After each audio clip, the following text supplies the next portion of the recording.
Flavia Kalule Nawagabe. I am currently the Woman Member of Parliament of Kasanda District and also the chairperson of the National Unity Platform NUP Women League in Uganda. I am also the Interparliamentary Union representative or the IP representative of the opposition. And I belong to the National Unity Platform, obviously, as my political party. I'm a teacher by profession, English language and literature in English. I'm also a human rights defender. Yeah, so I guess that's Flavia. I'm a mother of one, most importantly.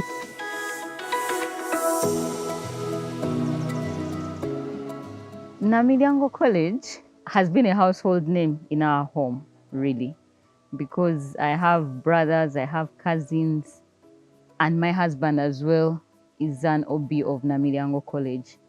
But I think most importantly is the fact that I taught in Namilyango College.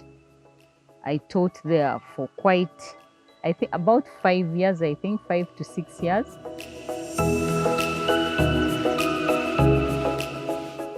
When I was at Makerere University, I did my teaching practice from Namilyango College, and that was about 2007, 2008, because I graduated in 2008. So by the time I graduated, I already had a job in Namilyango College. They retained me after the school practice.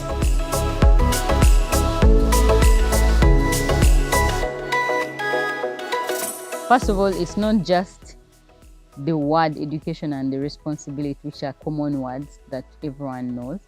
But I think for me, it's the value-driven framework that kind of shapes you as a student, but also as a person and how you want to grow up. Then it helps in the development of the curriculum. Then it also helps the students as they are going through life, but also after life. Now, the responsibility is the going of the extra mile. What do you do with the education that you attain? You have to remember that many people are educated, but very few are actually responsible citizens. So we have very many educated people and very few responsible citizens. Now, we have to see how to balance the educated with the responsible ones. I usually say there's a difference between someone who is omuyivu na asomyeko. Omuyivu is more or less of a person who is learned and responsible and knows how to keep their education in check or knows how to use their education for the whole round person. Then asomyeko is just you went to school, you got an education, senior 1, senior 6, campus, or P1 to P7. So what is the education helping you? So that's why I think the education for responsibility then comes in. It's important that people are beyond the education they attain, because that's what's key in life. For example, there's a difference between a doctor who is educated and responsible. For example, if you're a doctor, you have your doctorate, you have your profession, you're a doctor, you're educated. But if I am your patient and I call you at about 3 a.m. in the night and I say, hey, I have an emergency, what the steps you take thereafter at that time are the ones that are going to show me whether you're a responsible doctor. You understand? If you leave your blanket at 3 a.m. and come work on my emergency, then you're beyond educated. So you're a doctor who is educated and responsible for your patients.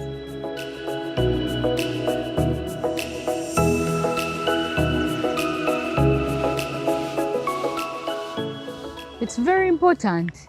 It's actually key. It's instrumental in our lives. You have to know how to balance. I think where we are, sometimes we are struggling with how do you balance politics with this? The balancing is always the difficult part, but it's important. I think it's important, one, to know that it's the way to go. You have to balance across your talents. Even the Bible speaks about it very generously. Matthew 25, I think that's the one for the parable of talents. How do you utilize what is given to you? So, for example, right now we have about 77% of the population under 25. Very many people are educated, but very many young people are extremely talented in sports, in arts. I like listening to Abeka band. There are young people who are making a living out of their talent, purely. When you look at these ghetto kids, they are young people. They are not really educated. Okay, now they are trying to attain an education, but they're basically riding solely on their what? Their talent. So I think it's important to balance all, given that the formal market is also shrinking. The formal spaces are shrinking. So I think it's interesting how other people work out their skills, talents, arts. That's the way to go.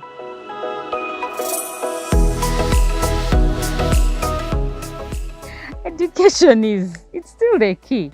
It's still the key, regardless what people talk about, regardless of people saying. I like listening to Bobby Wine's music. There's a song he sings about abagaga who have it all and they never went to school, in one of his songs. That was the song where he asks, Nabuzako Umugaga, this Mugaga of Kwagala group. That gentleman, I've forgotten his name. But he asked him, how did you get here? And he said, Atingate Wasoma. And then the guy, what is that gentleman's name? Chirumira. And then he said, Mumirimu Jemukolachi, Jemunyoma. So yes, sometimes we do those other odd jobs, but it's also important. I think the odd jobs become better when you are educated. I have encountered so many very wealthy men and women who will tell you their biggest regret is not having attained an education. Why? Because even in their businesses, there are things they need to have learned from school that are lacking. So I think it is absolutely important and key to have an education.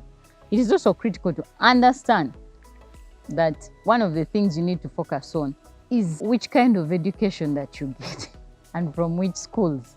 I think that also contributes largely to that environment, because usually the biggest percentage of friends that we have in life and that take us through life are people we met at school. And the key lessons that sometimes we stand by are like, when I was in P1, when I was in senior 1 or senior 2, my teacher said this, my friend did this.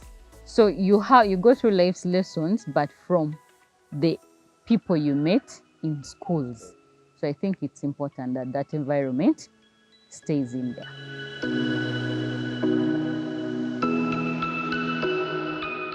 I think one, you have a lot of pride because of the school's history, which is a good thing. Because really, if you are in a school that is Namilyango College that was founded in 1902, the first missionary school, I think, or you would definitely be proud of that history. You move around the school and it's full of this rich culture and historical culture around. From the dormitories, the houses, how they are named, from the laboratories, everywhere. So I think from the time the young boy comes into senior 1 up to the time when they leave, either at O level or at A level, they have a deep culture to appreciate from the school that makes them stand out. The other thing I saw about the culture of the college is the respect for elders. And this starts right from O level and A level. There is that divide.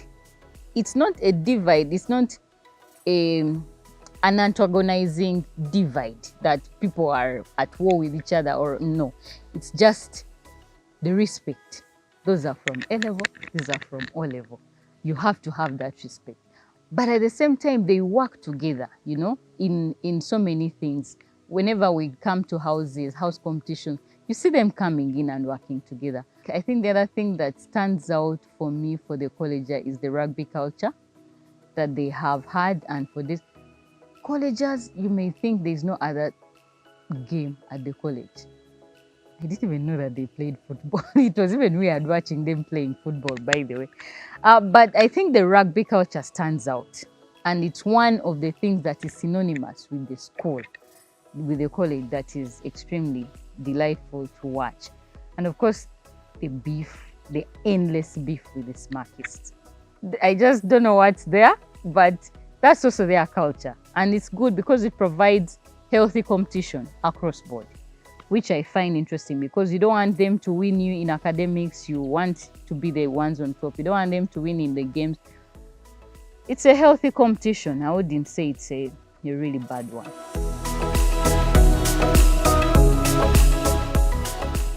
I had the political dream in me right from way back from campus, but also Namilyango provided a nursery bed for it through the conversations I had had with the students in the classes. So I think the two really merge. Education for responsibility and leadership, they merge. You can't separate the two. Why? Because the education enhances the responsibility in a leader.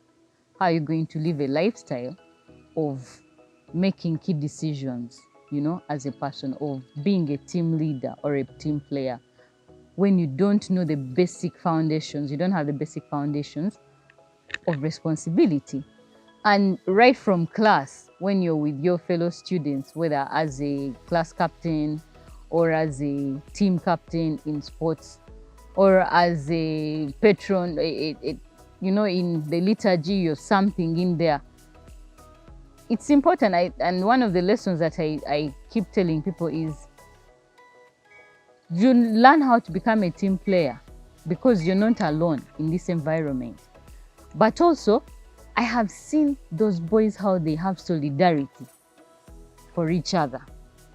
That is something that is very good and something that is really, good for people to emulate, because if you have solidarity for others, I have followed them now, I meet them and they say, oh, hello, Madam Flavia. And when you ask them, how is so-and-so? Do you know where so-and-so is? They are always up to date with each other. And it all starts from there. So I think it's important that we have that. It also needs to be balanced and addressed.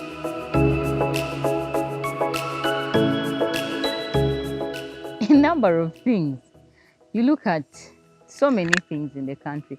But like I said, I had been a leader right from my secondary school, right from my primary schools, of course. I was the prefect. Namagunga, Aled of Good Counsel, Gayaza, Makerere University. I was the chairperson of CCE, Complex Hall. Bogana and Kovazambogo, Makerere Debate Club, I was the secretary. So many things. So already I had that in me, that drive. I contested for GRC in my first year at Makerere University, really. So you can see. But when I came out and I joined the college for my teaching practice, there's a play we used to act out. I used to make the boys act out. There were two. There was the insect play, and then there was the marriage of Anansewa.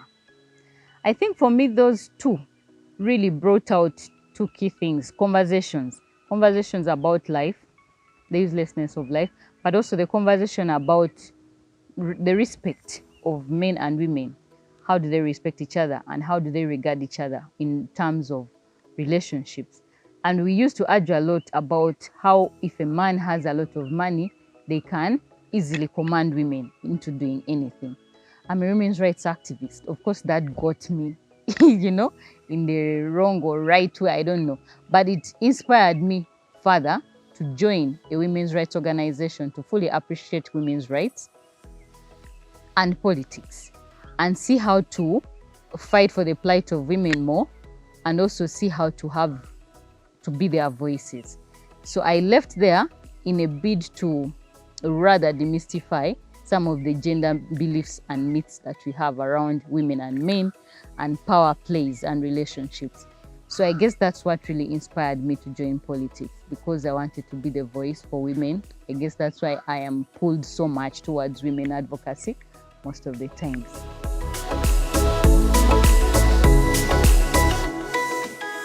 Teaching is a very noble profession, and I keep telling people, teachers, they need to be respected a lot. And not just the respect, because I think people have respect for them, but the respect needs to translate into their pay. Because they are the bedrock of everything in this society. I mean, right from nursery, we are in hands of teachers somewhere, guiding our footsteps, our lives, our speech, our everything. So really, teachers, if not anything, they should be the most highly paid people in this country, more than other people. But unfortunately, we have a country which has its priorities upside down. So when you think the people that deserve to be paid more are not paid that way, then the people who are doing whatever they do are paid more money, or squandering the money away anyway. So I think that has led to so many of our teachers leaving. And I would understand and appreciate why they need to leave the noble profession, because you need to work where you're respected and where you earn. These teachers have families. I have been privileged to work with teachers, but also to move across schools, monitoring schools, and interacting with plenty of teachers. Teachers are people who teach people's children when their kids are at home, because they couldn't afford to do what? To pay for them school fees. They can't afford to get that meal for them, especially in rural areas. Now, we need to enhance their pay. That is something we have also always talked about. I can't blame them for leaving, because I know so many of my colleagues that also left the teaching profession. I know so many MPs who left the teaching profession and are now in politics. But I think as a country, we are losing out on key teachers, because right now you get people who just completed Senior 4, P7, they're the ones teaching our what? Our students. Some of them, they leave Kampala, go to the village, they are looking for a person who is a bit educated. They say, you know how to speak English. Come and do what? Teacher. Then how are we are putting the future of this country into what? Into chaos and at great risk. So I think teachers deserve better. I think we need to pay them better as a country in order to improve the lifestyle and livelihood of this country.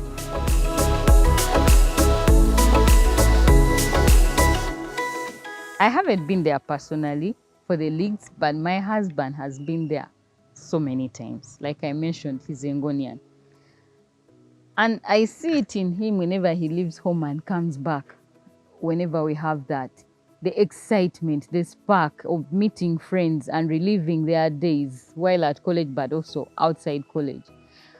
I think that's great. But also I think what is more important is, besides the relationships, the league strengthens and solidifies, and of course creating newer opportunities as well for you as you interact, and know how can you leverage on each other's strengths and weaknesses, but also in each other's work for enhancement of whichever careers or fields that you're in, which I think is very good. It also creates opportunities for health.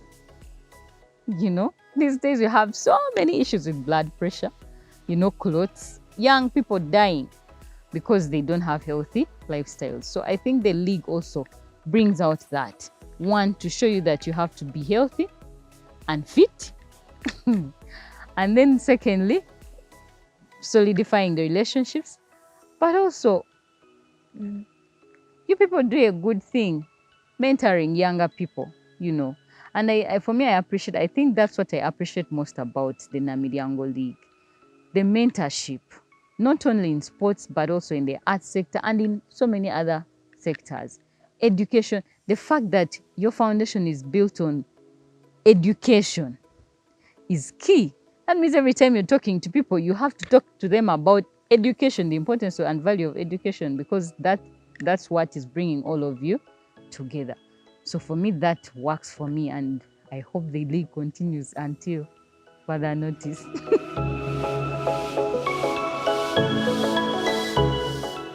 One, you could start by coming to mentor some of my students or to talk to some of the students in Kasanda district. I think it's important that they hear from people who have made it in life. In our communities, we have so many young people going through a lot. And sometimes in the villages, life is harder than in urban areas. So you find that the child in a rural setting, in a school, thinks they cannot ever make it in life. They also give up hope because they feel like they are so far away from civility that they feel they cannot easily compete with people who have made it in other angles. But also there's a range of things to talk about. In the villages, so many things divert people. For the young girls, it's about getting pregnant while you're still early, getting married off. Even young boys. I have interacted with boys in my mentorship programs in Kasanda for schools. And they have told me I am studying, but already my parents have identified a wife for me, you know. So I keep asking myself, what's the importance of an education? Why do I even have to come to school? When I know the moment I finish P7, because that so far is their highest form of achievement, I'm going to get married. I'm going to marry someone's daughter. If I finish senior 4 or senior 3, very few really reach senior 4. So I think the mentorship can also work and do miracles for us in Kasanda if we came to ever speak to our students. But I also think the sports, through sports, it would be interesting to show those people what you can do in those are young people. And I think if you interact with them, because sports is not just an opportunity for interacting, but it's also an opportunity to create awareness around an issue if you decided to focus it. So I guess it would also help our people to know that, hey, I can also become like Kafumu. There is that guy who used to be very good. He was a student while I was still there. Yeah? He was very good at rugby. And I think running, that guy, hey, I think you can be like such people. And I think for me, even developing, even discovering what their talents are, hidden talents when you talk to someone, those are small things that create a huge impact in young people's lives. And I think it would be great to partner with you guys. So I welcome you to Kasanda District. Please come and talk to our young people.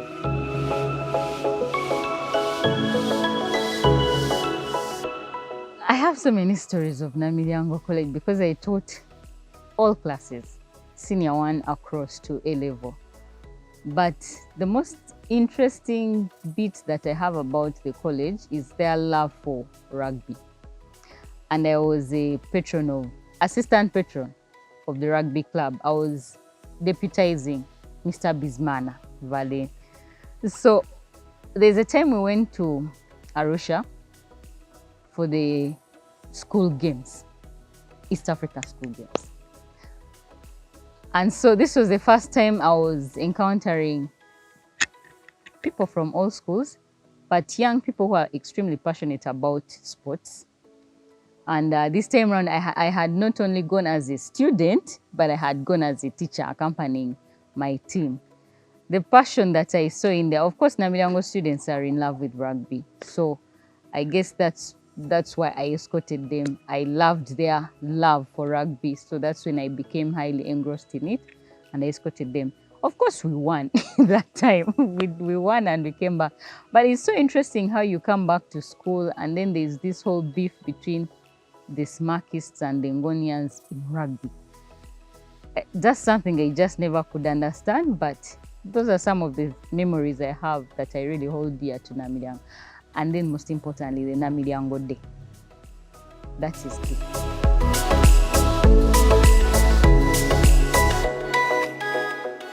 Of course, I have some really fond moments, but they are crazy. Like times when you'd be passing by the students' blocks and they are screaming, Flav. They used to call me Flavo. Flavo, and then you're like, okay. And you're like, you're passing by their dormitory, their houses, or you're passing by their classes, and you just hear, Flavo, Flavo. And you're like, okay. But I think having the relationship with students that's outstanding, and not in terms of the relationships people usually think about, but the healthy relationships, being able to follow my students all the way to where they are now. For example, there is a Trevor Fumo that I used to teach in senior 1B, I think. And currently he's a lawyer, but his mom is still my friend.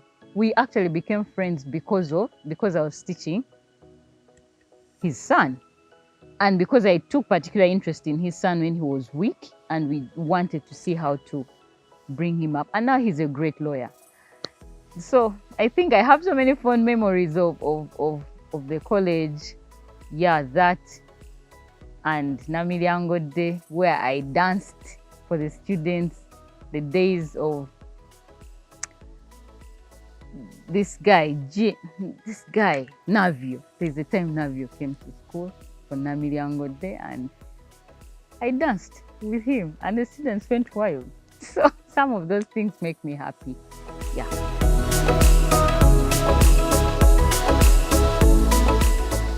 Well, my favorite student, and everyone knew, it wasn't even a secret. I think there were two, and everyone knew them for some reason during that period when I was there between 2008 to 2012.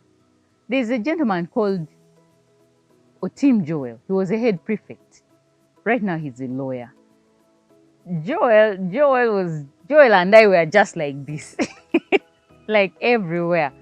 And the students knew that, but it was healthy because he learned a lot from me and I was learning a lot from him. So we became friends even outside, that school environment. We are still friends. He can call me, I can call him, and we talk about anything in this life. And I think for me, it's interesting that we can have such relationships, because I am still friends with some of my teachers. Right now, I go back to them and we are speaking as colleagues, but they taught me, It's interesting. Then another one is called Jingo Tony. Jingo also, everyone knew that he was really my friend.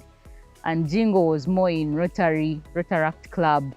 And then he moved to Chambogo and would even invite me for Rotary all the way. So we are still great friends with him too. And those two were my favorites. They were prefects. They were academically stable. But they were also sports people. And I think for me, that's education for responsibility, as we've been talking about.